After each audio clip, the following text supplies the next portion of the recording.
नमो तस्स भगवतो अरहतो सम्मा सम्बुद्दस्स।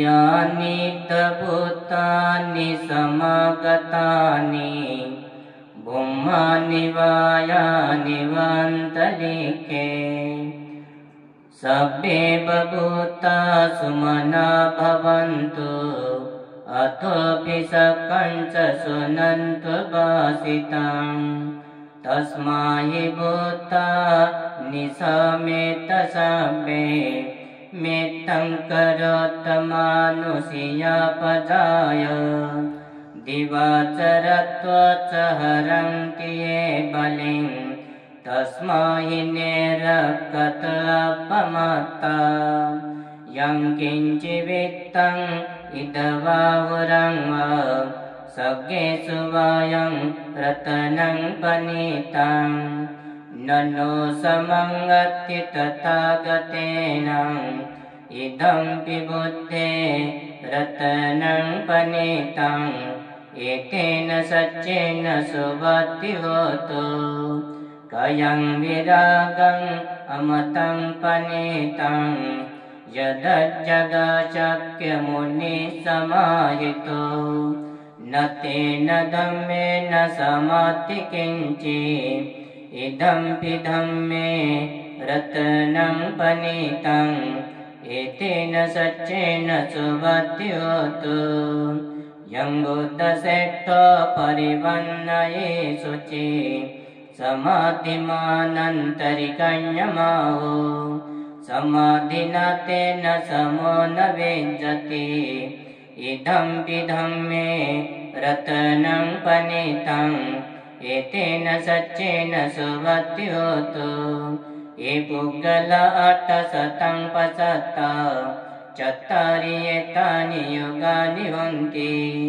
देदक्षिणय्य सुगतस्य शावका एतेषु दिनानि महाफलानि इदं विसङ्घे रत्नं पनीतं एतेन सच्चेन सुवति होतु येषुपयुक्त मनसा दलेन निकामिनो गौतमशासनं मे ते प्रतिपत्ता अमतं विगाय लब्धमुदानि भुन्ति भुञ्जमाना इदं विसङ्घे रत्नं पनीतं एतेन सच्चेन सुवति होतु यतीन्द्रकिलो पटवेशितोषिय चतुर्विभते असम्पकम्पियो ततोपमं स पुरुषं वदामि योऽर्य सच्चानि अवेच पश्यति इदं विसङ्घे रत्नं पनीतं एतेन सच्चेन सुवति होतु ये अर्य सच्चानि विभावयन्ति गम्भीरपण्येन सुदेशितानि किञ्चापि ते हन्ति भूषपमत्ता न ते भवं अट्टमं आदयन्ति इदं विसङ्घे रत्नं पनीतं एतेन सच्चेन सुवति होतु सह वसदस्सन सम्पदाय तया सुधम्मा जहिता भवन्ति सक्काय दिट्ठिविचिकिञ्चितं च शीलबतं वापि यदति किञ्चित् चतु अपाहे च विपमुक्तो चचा विठानानि अवपकातुम् इदं विसङ्घे रत्नं पनीतं एतेन सच्चेन सुवति होतु किञ्चापि शोकं मं करोति पापकं कायेन वाचा उदचेतसा वा अभवसोतस पठेच्छदाय अभवतादिष्टपदसवोत्ता इदं विसङ्घे रत्नं पनीतं एतेन सच्चेन सुवति होतु वनपगुम्बे यथा पोषितज्ञे गिम्हानमासे पटमस्मि गिम्मे ततोपमं धम्मवरम् अदेशये निब्बानगामिं परमं हिताय इदं विबुद्धे रत्नं पनीतं एतेन सच्चेन सुवत्ति होतु वरो वरण्यो वरदो वरारो अनुत्तरो धम्मवरं अदेशये इदं धम्मे रतनं पनितं एतेन सच्चेन सुवत्ति होतु किनं पुराणं नवं नति संभवं विरतचित्ता अयतिके भवास्मि तेखीन बीजा अविरुल्य चंद निबंति धीरा यथायं पदीपो इदं विसंगे रतनं पनितं एतेन सच्चेन सुवत्ति होतु यानि दभूतानि समागतानि ब्रह्माणि वायानि वान्तलिके तथागतं देवमनुसपूजितं बुद्धं नमस्साम सुवत्ति होतु धम्मं नमस्साम सुवत्ति होतु संघं नमस्साम सुवत्ति होतु एतेन सच्चवज्रेण सोत्थिते होतु सर्वदा एतेन सच्चवज्रेण सबदुःखभयरोगविनाशतु एतेन सच्चवज्रेण होतु ते जयमङ्गला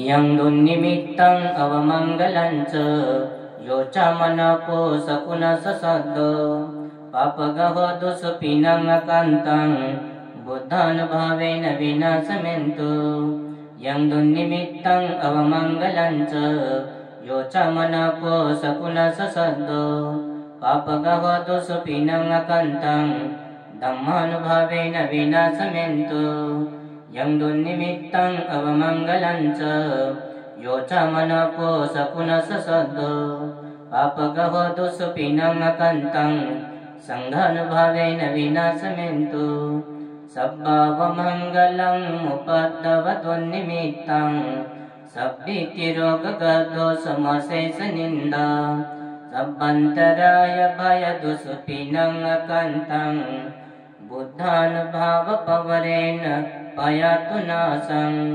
धम्मानुभावपवरेण पयातु नाशं संघानुभावपवरेण पयातु नाशं साधु साधु साधु।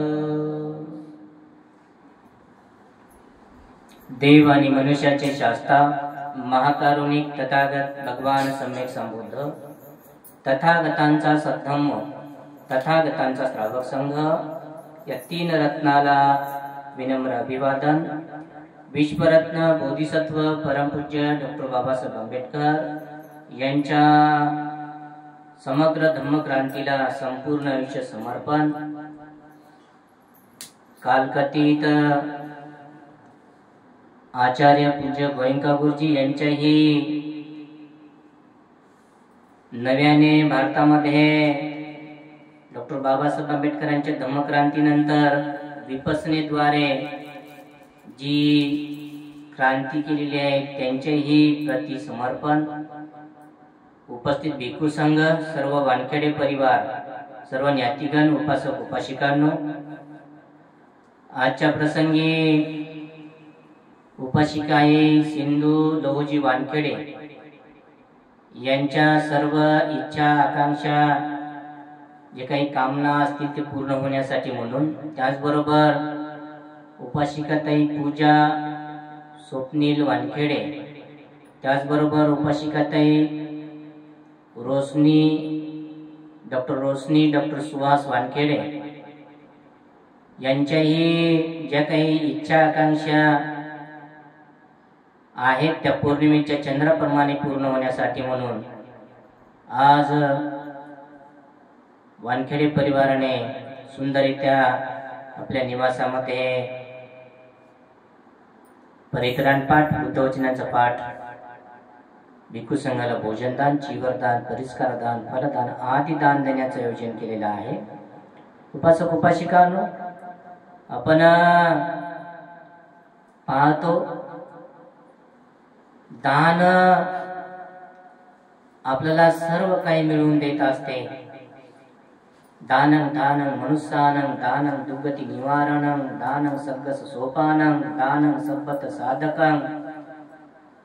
म्हणून मनुष्य म्हणून आपण जन्मलो या पृथ्वी तलावर सर्वश्रेष्ठ अशा प्रकारचा जीवन जन्म धारण केलेला आहे.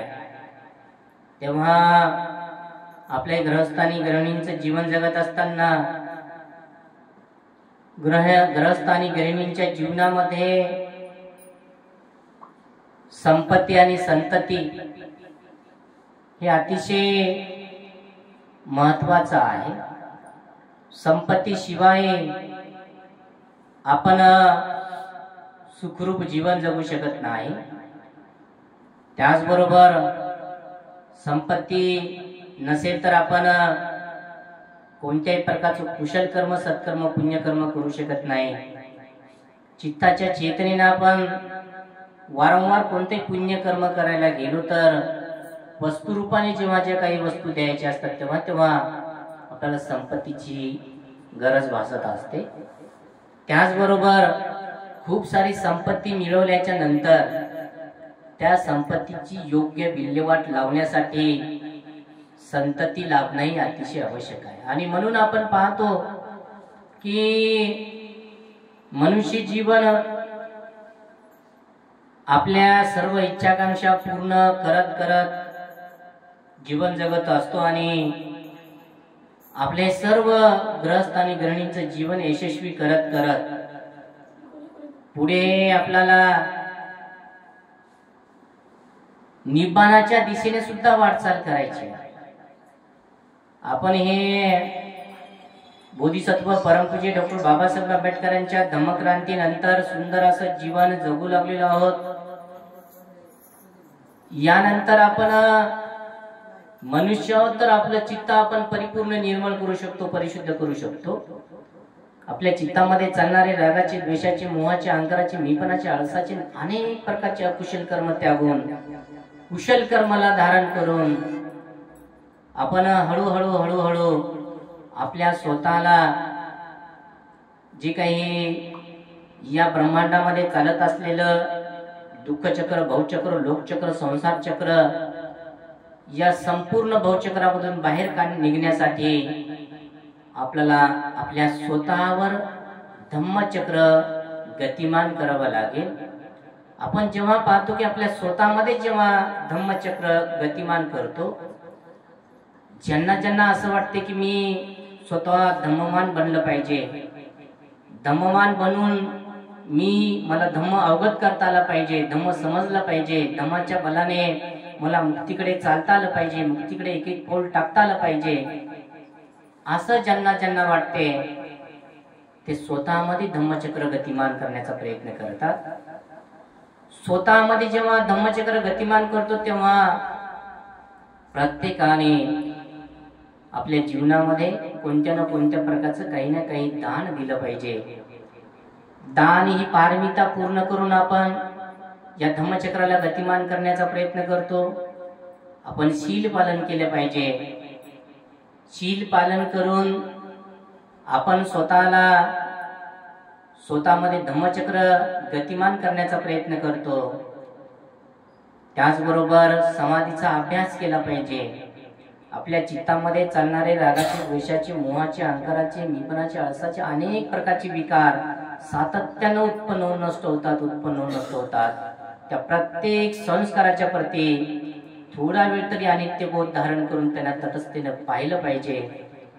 जे की नाना प्रकारच्या भवचक्राला लाभवणारे हे संस्कार आपल्याला काढण्याचा प्रत्येकाने प्रयत्न केला पाहिजे आणि प्रज्ञायुक्त चित्ताने जीवन जगलं पाहिजे. शहाणपणा आपण म्हणतो, ज्यांना सहज मनुष्य म्हणून वावरताना व्यवस्थित आपला उदरनिर्वाह करता येते, तेवढ्या पुरतं शहाणपण सगळ्यांना असते.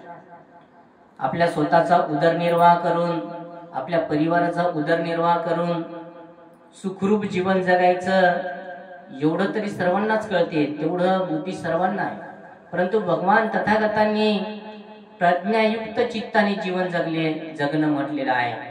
आणि प्रज्ञायुक्त चित्ताने जीवन जगणे म्हणजे जे इथे चालत असलेलं असत्य आहे त्याला असत्य म्हणूनच जगासमोर मांडायचं, जे सत्य आहे त्याला सत्य म्हणूनच जगासमोर मांडायचं, ही कुवत ज्यांच्यामध्ये येते ते हळूहळू उपासक उपासिका प्रज्ञावान बनतात. आपण पाहतो इथे माणसं म्हणून अनेक आहेत. इथे या देशामध्ये 140 कोटी लोक आहेत. 90% लोकांना सत्य काय आहे आणि असत्य काय हे कळत नाही. आणि 90% लोक इथे सत्याला असत्य म्हणतात आणि असत्याला सत्य म्हणतात आणि जीवन जगतात.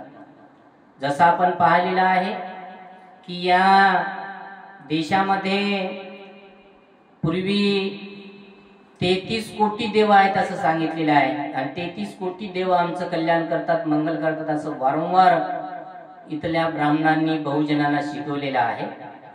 आणि ब्राह्मणांनी बहुजनांना शिकवल्यामुळे अनेक प्रकारचे 90% लोक इथे जे ब्राह्मण सांगतील ते सत्य आहे म्हणतात. ब्राह्मण म्हणतील एखाद्या गोट्यामध्ये जीव येतो आणि तो दगड पळू लागतो, तर बाकीचे 90% लोक हो हो म्हणतात, गोटा पळू लागलाय, गोटा बोलू लागलाय, गोटा चालू लागलाय, असे 90% लोक म्हणतात. म्हणून मी म्हणत होतो की मनुष्य म्हणून जीवन जगत असले तरी 90% लोक त्याला सत्याला सत्य म्हणून ओळखता येत नाही, असत्याला असत्य म्हणून ओळखता येत नाही. मूर्खपणाने मनुष्य म्हणून सुद्धा जीवन जगणारे लोक आहेत. म्हणून बुद्धांची शिकवण जी आहे, प्रत्येकाला प्रज्ञा प्राप्त झाली पाहिजे, ज्ञान मिळालं पाहिजे. म्हणजे असत्याला असत्य म्हणण्याची कुवत जोपर्यंत ज्यांच्यामध्ये निर्माण होत नाही तोपर्यंत ते लोक सत्याला कधी जाऊ शकत नाही. आपण पाहतो इथे ब्राह्मणांच्या वर्चस्वाखाली 90% समाज आज नाना प्रकारे भाकड कथा लिहिलेल्या ज्या काही पूजा अर्चा आहेत, इथे देवी देवता आहेत, त्यांची पूजा करण्यामध्ये 90% लोक आपला पैसा धन खर्च करण्यामध्ये व्यस्त आहेत. पाहतो आपण गणपतीचं रहस्य, गणपतीच्या काळामध्ये आम्ही बोललो जाहीर, गणपतीचं जे काही पूजन आहे, गणपतीच्या बद्दल जे आहे देशातले लोक आहेत 90% लोक इथे गणपतीचा असा असा जन्म झाला, गणपती असा असा आहे, त्याचं तोंड असं असं लावलं, त्याचं ऑपरेशन आता असं असं झालं. इथे आमचे डॉक्टर सुहास वानखेडे डॉक्टर आहेत. इतिहासामध्ये किंवा आताही असं कोणतंही असं ऑपरेशन होत नाही की एखाद्या सत्वाचं बिन पायाच्या, 2 पायाच्या, 4 पायाच्या, अनेक पायाच्या सत्वाचं धड घ्यायचं किंवा मनुष्याचं धड घ्यायचं आणि डोकं कोणतरी सत्वाचं घ्यायचं, त्यांचं ऑपरेशन करायचं. जगातले सर्व विद्वान डॉक्टर जरी आणले, सायंटिस्ट, एखाद्या बैलाचं किंवा एखाद्या हत्तीचं धंड एखाद्या माणसाच्या धंडावर जोड ऑपरेशन करा, ते होऊ शकत नाही. त्याचे DNA जे काही आहे, त्याचे पेशा आहे ते अगदी वेगळे असतात, ते जुळू शकत नाही, त्या पेशा एकत्र राहू शकत नाही, ते मरतात, ते होऊ शकत नाही. परंतु इथल्या 99% लोकांना हे ठासून सांगितलं ब्राह्मणानं की ब्राह्मणांनो, अशा ब्राह्मण माणसांनो, तुम्ही अशाच्या प्रकारचा हा देव उत्पन्न झालेला आहे आणि हा देव सगळ्यांचं कल्याण करतो, याचीच आधी पूजा करा. 90% लोक मानतात. मी म्हणून म्हणतो, मनुष्य असूनही मूर्खपणाने जीवन जगणारे इथे 90% पेक्षा जास्त लोक आहेत. प्रज्ञा जी म्हणतो मी, बुद्धांनी सांगितलेली प्रज्ञा, शहाणपण, ज्याला शहाणपण म्हणतो, शहाण म्हणून आपण मनुष्य तर शहाण म्हणून जीवन जगणे, बुद्धांनी शिकवण दिलेली आहे की सत्याला सत्य आणि असत्याला असत्य ज्यांना कळते तेच लोक शहाणी आहेत. किती मोठ्या विद्वान, किती मोठा पैसा धन असणारे लोक आपण पाहतो इथे या देशामध्ये मूर्ख आहे, जाहीर सांगतो मूर्ख आहे. त्यांना सत्य आणि असत्य हे ओळखता येत नाही. मनुष्य असूनही मनुष्याच्या खालच्या पातळीवर जीवन जगणारे आज लोक आहेत. आणि म्हणून बुद्धांनी शिकवलेलं शील समाधी प्रज्ञा ही शिकवण मनुष्याच्या हिता सुखामंगलासाठीची किती महत्वपूर्ण शिकवण आहे या उदाहरणावरून आपल्याला कळते. बुद्धांना अतिशय सुंदररित्या जगातल्या लोकांना विद्वान बनवायचं होतं, बुद्धिमान बनवायचं होतं, ज्ञानी बनवायचं होतं. तुम्ही स्वतः बुद्धिमान आहेत, तुम्ही हुशार आहेत, तुम्ही ज्ञानी आहेत. प्रत्येक गोष्ट तुम्ही तुमच्या बुद्धीने परीक्षा घेऊन घेऊन प्रत्येक गोष्ट तुम्ही पहा, सत्य असत्य तुम्हाला कळेल. म्हणून तेव्हाही बुद्धाच्या काळामध्ये अनेक लोक पूजा करायचे. नदीची पूजा, दगडाची पूजा, माळाची पूजा, अजून झाडांची पूजा, अनेक प्रकारच्या पूजा करायचे. बुद्धांनी तेव्हाही त्यांना सतर्क केलं, मनुष्यानो अशा प्रकारच्या पूजा केल्याच्या नंतर तुमचं काही हित होत नाही. जी पूजाच पूजनीय मंगल म्हणतो. ज्या पूजेमुळं, जी पूजा केल्यानं आपलं मन प्रसन्न होते, ज्या पूजा केल्यामुळं आपल्या जीवनामध्ये काही कुशल कर्म, सत्कर्म, पुण्यकर्म होते, जी पूजा केल्यामुळं आपल्याला मनाला प्रसन्नता वाटते, जी पूजा केल्यामुळे आपल्याला भवचक्रातून, दुःखचक्रातून, लोकचक्रातून, संसार चक्रातून बाहेर निघण्यासाठी ते कर्म आपल्याला सहाय्यकारी ठरते, अशी पूजा करा म्हणून भगवान तथागतांनी वारंवार शिकवण दिली. म्हणून आपल्याला बुद्धांच्या धम्माची किती नितांत आवश्यकता आहे. बुद्धांचा धम्म लोकांच्या पर्यंत अतिशय चांगल्या पद्धतीने लोकांपर्यंत मांडणं किती आवश्यक आहे. आजही अनेक बहुजन लोक मनुष्य असून मूर्खाप्रमाणे ब्राह्मण सांगतील तेच तशाच प्रकारचं करू लागलेले आहेत. आणि म्हणून आज एवढ्या मोठ्या या भारतातल्या 140 कोटी लोकसंख्या असलेल्या देशामध्ये अगदी 2-3% असणारे ब्राह्मण राज्य करू लागलेले आहेत. त्याचं कारण आहे इथल्या बाकीच्या सर्वच बहुजनांना ब्राह्मणांनी गुलाम बनवून ठेवलेला आहे, मूर्ख बनवून ठेवलेला आहे.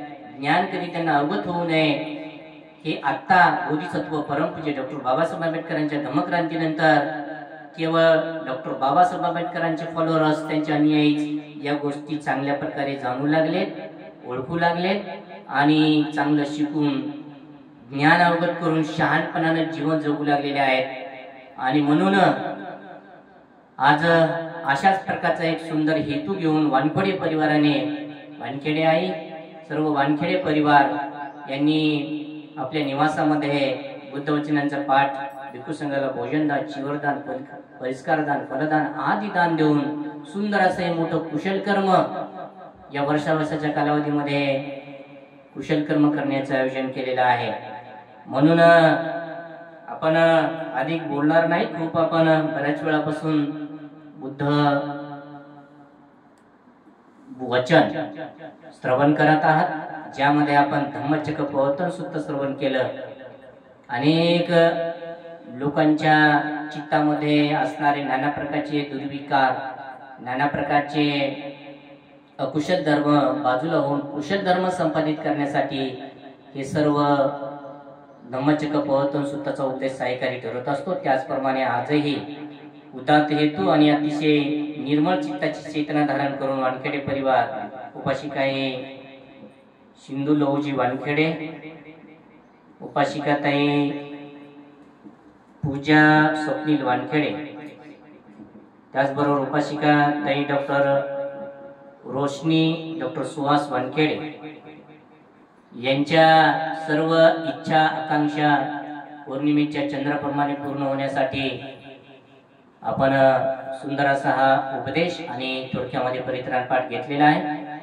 सर्वांना आयु, आरोग्य, सुख आणि बल्लाभ अशा प्रकारची मंगल कामना व्यक्त करून आशीर्वादाने आपण पूजेचा कार्यक्रम या ठिकाणी थांबवणार आहोत. सब्बीतियो विभजन्तु सब्बरोगो विनाशतु माते भवत्वन्तरायो सुखी दीर्घायुको भव. भवतु सर्वमङ्गलं रक्षन्तु सर्वदेवता सर्वबुद्धानुभावेन सदा सोऽस्ति भवन्तु ते. भवतु सर्वमङ्गलं रक्षन्तु सर्वदेवता सर्वधर्मानुभावेन सदा सोऽस्ति भवन्तु ते. भवतु सर्वमङ्गलं रक्षन्तु सर्वदेवता सर्वसङ्घानुभावेन सदा सोऽस्ति भवन्तु ते. अभिवादनशीलेश नित्यं वद्धाभजायिनो चत्तारो धम्मा वर्धन्ति आयुवन्नो सुखं बलन्ति.